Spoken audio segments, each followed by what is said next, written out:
శివాలయంలో శివుడు లింగ రూపంలోనే దర్శనం ఇస్తారు. కాని కొన్ని ప్రాంతాల్లో మాత్రం శివుడు విగ్రహం ఉంటుంది.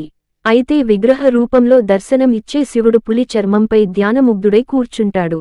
ఈ సృష్టిలో ఎన్ని రకాల జంతువులు ఉండగా కేవలం పులి చర్మం పైన ఎందుకు శివుడు కూర్చుంటాడు అన్న సందేహం చాలా మందికి కలిగి ఉంటుంది.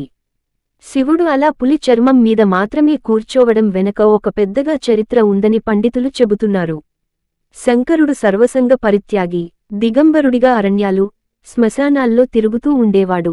ఒకరోజు ఆ మార్గంలో వెళుతున్న శివుడిని చూసిన మునికాంతలు ఆ తేజస్సుకి, సౌందర్యానికి చూపు తిప్పుకోలేకపోయారు. నిత్యం ఆయన్ను చూడాలనే కాంక్ష మునికాంతల్లో పెరిగింది.